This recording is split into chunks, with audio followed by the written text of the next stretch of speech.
आखिर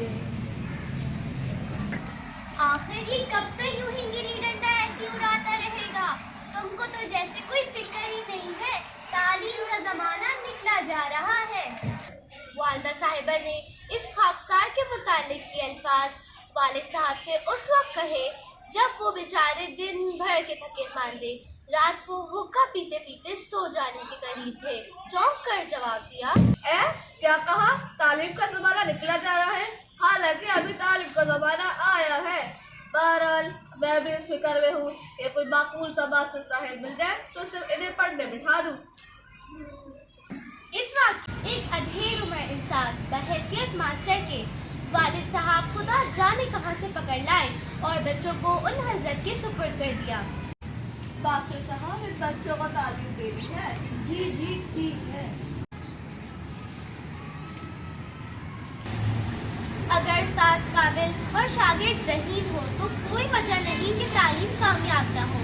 चुनाचे आपको ये सुनकर हैरत होगी कि 4-5 महीने के अंदर हमने उर्दू रीडर बफज़्ल इलाही ख़त्म कर दी और किंग प्राइमर के 15-16 सफ़े पढ़ डाले और हमने ABCD मुख्तलिफ तरीक़ों में लिखना सीख गए और 100 गिनती हिंसों में लिखना भी सीख गए। अब आप ही बताएं कि 4-5 महीने के अंदर एक मास्टर साहब और क्या पढ़ा सकता था और एक ज़हीन शागिर्द और क्या पढ़ सकता था। मास्टर साहब की इस मेहनत और बच्चों की जहानत के बावजूद वालिदा साहिबा को हमेशा शिकायत रहती थी कि भाई मैं आपसे कह रही हूँ कि मास्टर साहब कुछ पढ़ाते वढ़ाते नहीं हैं और हमेशा जल्दी छुट्टी दे देते हैं। किस्सा असल में ये था कि मास्टर साहब रोज 2 घंटे पढ़ाने पर भुला सकते, लेकिन याद नहीं पड़ता कभी आधे घंटे से ज्यादा पढ़ाया हो। मास्टर साहब किताब देखकर पढ़ा करते थे और बच्चे उनको देखकर उनके मुंह से निकले हुए अल्फाज दोहराया करते थे।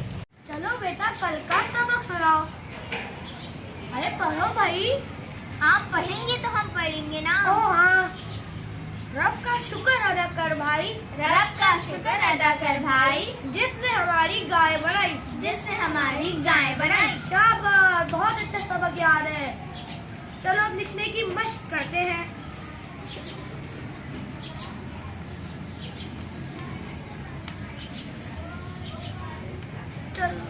चलो भैया हो गए, अब जाओ।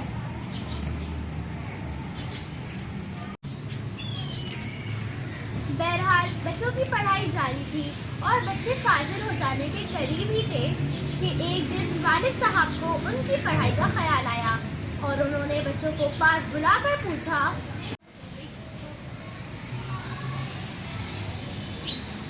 बच्चों जरा इधर आइए तो।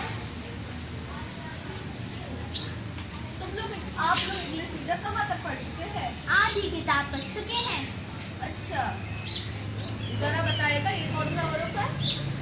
ये तो हमें नहीं मालूम। क्या नहीं मालूम? ये हरूफ आपको नहीं मालूम और आप पूरी किताब पढ़ चुके हैं? अच्छा, ये कौन सा हरूफ है? ये तो हमारी किताब में ही नहीं है। क्या किताब में नहीं है? अच्छा, ये कौन सा हरूफ है? ये तो चाय की प्याली का टूटा हुआ कुंडा है। चाय की प्याली का टूटा हुआ कुंडा? ए मेरे खुदा, ये कौन सा हरूफ है? ये तो सरोटा है। सरोटा? क्या सरोटा? आपको नहीं मालूम सरोटा क्या होता है? वालिद साहब, जिससे डली काटी जाती है। जाओ अपनी सारी किताबें लेकर आओ।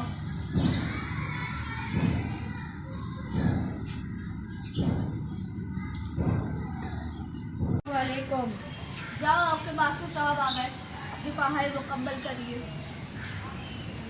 साहब, आज तो वालिद साहब ने इम्तिहान ले लिया। आप लोगों ने सारे जवाब सही सही बताए थे ना?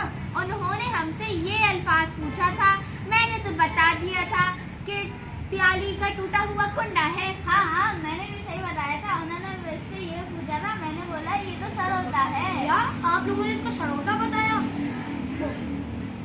चलो बेटा आज का सबक सुनाओ। अरे मैं तो भूल ही गया था। रात गुजरी नूर का तड़का हुआ, रात गुजरी नूर का तड़का हुआ, होशियार स्कूल का लड़का हुआ, होशियार स्कूल का लड़का हुआ। शाबाश, सबक याद है। चलो लिखने की मशक करते हैं। मास्टर साहब आज छुट्टी दे देना, आज तो वालिद साहब ने भी इतना पढ़ा दिया, अब हम मैं तो कम से कम आधा घंटा पढ़िए। आप तो अच्छे हैं ना, छुट्टी दे देना। अच्छा चलो जाओ। खैरिए मास्टर साहब, कल से आने की जरूरत नहीं समझिएगा। अल्लाह हाफिज। बच्चों को मास्टर साहब की जुदाई का तो चंदा सोचना हुआ, मगर 3-4 दिन के बाद ही एक दियोजाद मास्टर साहब बच्चों को पढ़ाने के लिए मुकर्रर कर दिए गए। खामोशी इख्तियार करो। ये कौन सा हर्फ है?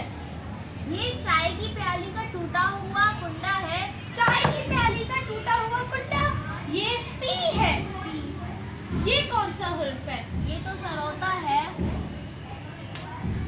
सरोता, ये आर है।